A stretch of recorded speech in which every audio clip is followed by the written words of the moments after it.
What you working on? I am working on the plans for the Florida Fixer. I have so much time into these, but I finally got approval, verbal approval, that the city kind of likes what I'm doing. And so it's time to move forward. You know what I think we should do? It's been a year now, and we got a lot done in the beginning, and we've been busy doing other things. Let's do a Florida Fixer update. Let's talk about where we started, where we're at, and where we're going. Okay. Let's go outside because that's where the next big changes are going to happen.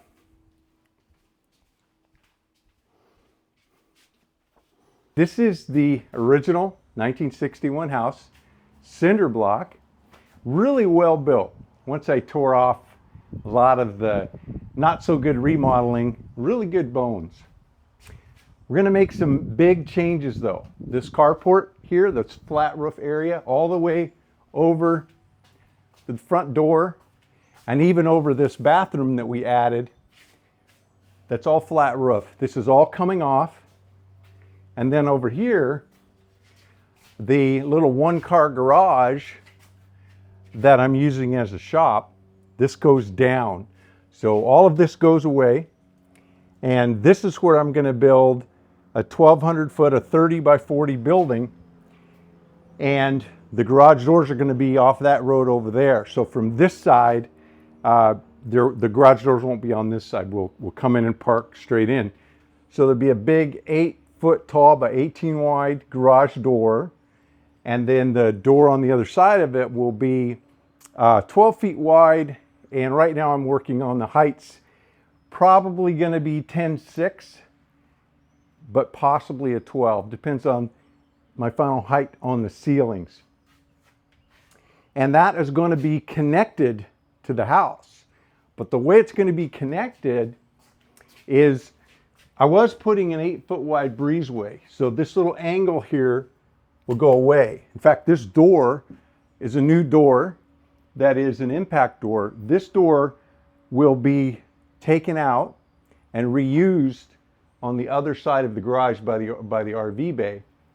And then this wall is going to continue straight over. So again, this angle throws you off. The plane of the building to the street is this direction.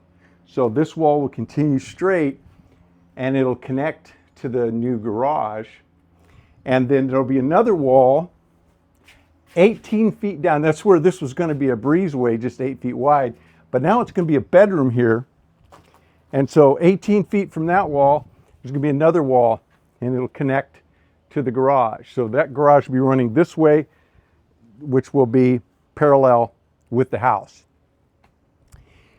And so in that, there'll be a bedroom, and then part of the, into the larger building of the garage, it'll go into that a bit, and that'll be some of the bedroom, a bathroom, and probably a laundry facility. So we're going to add a bedroom, add a bathroom, as well as the garage. So out of 1,200 feet, I'm probably going to give up maybe 200 feet for living space. But I think adding that third bedroom, third bath will be real handy for us and good for the value of the property. I'm not 100% sure, but I think all of the new structure, including these walls here, all the walls on the new garage will be ICFs, insulated concrete forms. So it'll be a 6-inch wall with 2 inches of foam on either side, kind of rated, filled with steel, rated I think at about 200 miles an hour for wind. So, and very quiet and very insulated, a lot of thermal mass. So we'll see. I'm much more comfortable building with wood, but we're in Florida and we do get wind once in a while here. So it's been recommended that I go that direction. So I'll look for your opinions on that and see what you think. Should I just go with wood with what I know, or should I do this insulated concrete forms? This section here is the sunroom. This is all wood. The foundation is dropped down lower and it's got this flat roof. This is going to be completely replaced. So I'll do the insulated concrete forms and replace these walls. And then the roof system, the trusses above, I'll continue that roof line out across the top so it'll look a lot better. So with all of the new structure and the old, I'm pretty sure I'm going to go with the stucco, like a sanded look, and then stick with kind of white. But with the big wall from the back of the garage there and this connecting to it, we're going to create a really pretty courtyard in here. And I think here, when we do the new wall, I'm going to do a slider door. So this will create a really neat space here on this side and on the other side. The garage is on the other side of the house in the sunroom. This is sort of the back side over here. You may remember from one of the other videos, we used to have an old fence here and down the back. We took those down and then we kind of fixed up the neighbor's fence and painted it. And then we picked up 40 of these Areca palms, 15-gallon ones, and planted all the way from the street down this side. And then we turned and went partially down that lot line. And after we finish construction, we're going to get more of these and take them all the way to the street. So we're going to create a beautiful natural fence barrier so that when we're in here, we got this sort of tropical environment. In fact, this area here, we set up for a pool. We had a pool designed for this, kind of an L shape that comes along this side and turns the corner with a nice sun shelf there. And of course it would be enclosed. We're not going to build the pool because we don't really want one. The ocean is 1 mile that way and I like it much better than pools. But we wanted to be set up. So we took the power that went overhead and we dropped it down the pole and we trenched all along the property line, way up that way, came over and back and put in a nice 200 amp panel. Everything's underground, so there's no overhead lines. And that frees up all of this space now for a pool if we decide to put one in the future or if somebody else wants to put one in. We're gonna plan it out. We're gonna do gardening and stuff like that here. We'd much rather have vegetables than a swimming pool. We are having a lot of fun with our birds. This is our kind of our bird sanctuary now and our bird bath. In addition to upgrading to the 200 amp service, we also moved the air conditioner from back over there to here. Again, it was an issue to keep it cleared out for the potential of a pool. We discovered that our 12-year-old air conditioner needed quite a bit of work, and it just wasn't recommended that we do that to a 12-year-old system. So the air conditioner is brand new. That means this 1961 house not only has a completely new air conditioning system and almost all new electric, everything on the back side, and then as we remodel the kitchen side, we'll continue on with the electric. So that will be updated to 2022, 2023. And the plumbing is already 100% new. So all of the cast has been pulled out. So it's all PVC, all PEX water lines, 100% new plumbing in 2022. In fact, we go all the way out to the sewer connection with PVC all the way out. So we're bringing this 1961 house, keeping its bones and its beauty, but we're also bringing it up into, you know, the modern day where everything is dependable and new and safe. All of the windows and doors have been changed out to impact windows. Inside the Florida fixtures, there are 2 stories. From this hallway back, we've updated everything. So the bathrooms are brand new. The bedrooms are brand new. We've redone all the drywall. All the popcorn is gone. All repainted, new trim. And from here over, we have made it nice. We have our rugs in here. We pulled up all the tile, painted the floors, got it really clean. Of course, the windows have been replaced. We put in some new lighting and fans, but everything that we've put into it will come back out and be reused, because this section from that hallway there all the way through the kitchen will be taken down to bare studs. All of the drywall will be removed. There'll be no interior walls. These walls here that now make up the kitchen will go away. So there's this wall and the angle wall and the entry wall. That goes down. So the new kitchen will start against that wall where it is, but it's going to come all the way out to here. Where this steps down we're going to get rid of this rounded part by just pouring a new section and squaring this out. And there's going to be cabinets here.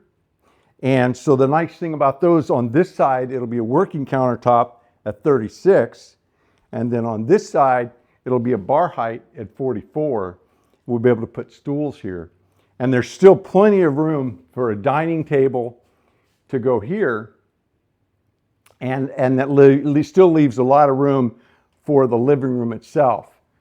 We'll do some built-ins on this wall for the TV and things like that. You can see a big, large sofa already fits, and we'll be able to do a little bit more furniture. But it's also going to expand this way.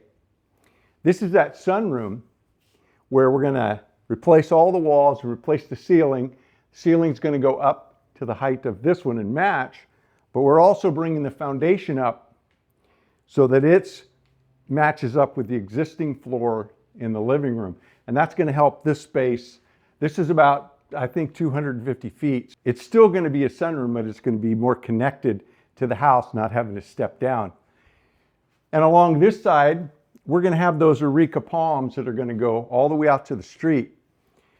And instead of putting in big windows like this, we're going to do narrow windows across the top, and that'll allow us to have the light.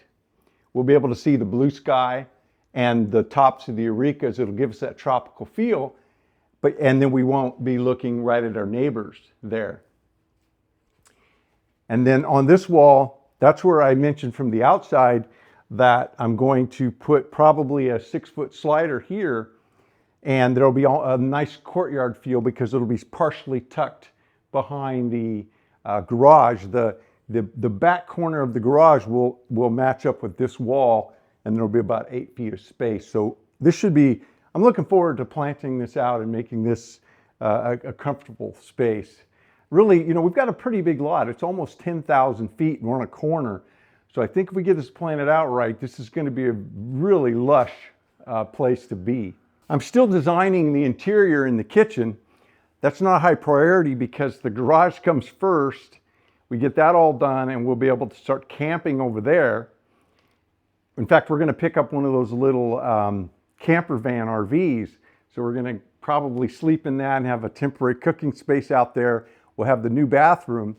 We'll still have this space back here, but we're going to kind of close it off. So we could keep using this, but I think it'd be nice to just be out there and go ahead and gut this here so that we can, you know, really take it down to the bottom and bring it back up. As we redesign this, the front door is going to stay where it is. Again, this is one of those impact windows here, and I want to create a closet or some kind of entry here, so we've got a coat closet. I'm pretty sure that in the original design, this was a coat closet, but then air conditioning was added, and so that took up the space. And this is that brand new air conditioner we have with that, you know, a nice big filter and a 5-inch filter and the UV and all of that stuff. This is it's a basic system, but it's really dependable and it has worked well. This is going to be the look of the rest of the house. We've already chosen our door style. These are a solid door, so they're quiet, they're heavy, they feel good. We've got our paint color, our trim detail, real simple. We didn't want a lot of detail. We've chosen our hardware color and style. So we're just going to continue that throughout. The flooring is going to continue through the rest of the house. In fact, we already have that flooring. When we bought this, we got the extra, and it's stored partially under this bed and the other bed. All of the work we've done back here, we've lived with for quite a few months now, and we're really happy with it. We've had lots of family and guests here. This is our guest bathroom. It's really nice having this curbless shower. It's really big with the adjustable head and, you know, the hand wash. This is just a cool space. No door on this, and it just feels vibrant. We left some of the funky angles of the original architecture. At first I looked at reframing all of this, and then I got to thinking, no, you know, I really want to preserve some of what they've done. So I'm really happy with it, and everybody who stayed here and visited has commented how good this space feels. It feels really tropical. Feels like it fits here on the island. This is Jasmine's room, and when Jasmine isn't here, then we let guests stay here. So it's in her style. It's got her beach bike and her hat and her surfing stuff. This is our room. There are some details we haven't finished yet on both of the rooms, and that's trimming out the windows. And we just have these paper blinds. We haven't decided on exactly how we're going to trim them, and that's why I just have 4 back here to do. And once I get those done, then we'll have the blinds made. But for now, it works out pretty good, and it's given us some time. We've really enjoyed this space. It's really quiet, and with the air conditioning in the summer, it feels really good. And then this little bathroom, we were both a little, we're used to larger bathrooms in the owner suite. And this little one, we thought, it's just going to be too small. It has not been. Even this little shower here with no curb, no door, this is great. And, and it's only a single sink. I think probably the biggest drawback is we're used to having a little bit more countertop and having 2 sinks. But, we've made it work. And I guess it just shows you that you can work things out and work with the space you have. You don't always need more. Sometimes less is even better. The closet. Now this changed a lot. In fact, it was somebody in the Smart Woodshop fam, when they were watching some of the videos, I had a door on this one and I was trying to decide if the door was going to open out or in. So I had it set up to open in. And somebody said, hey, why don't you do one of those barn doors? And so that's what we did. And this has been fantastic, except I had already wired it for that other door. So the light switch is here. So it's a little clunky in that the switch for the light is behind there. But the good news is the attic access is right there.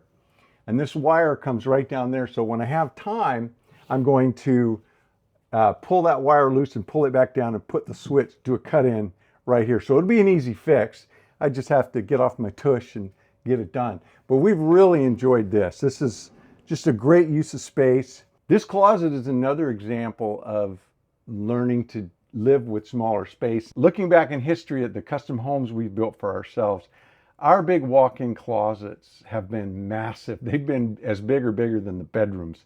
In fact, in all of our walk-in closets, we always put in a full-size stackable washer and dryer for our own personal laundry. And so we get here, this little space, and we're thinking, what are we going to do with this? Well, we got these ventilated kits and got some extra drawers and customized them.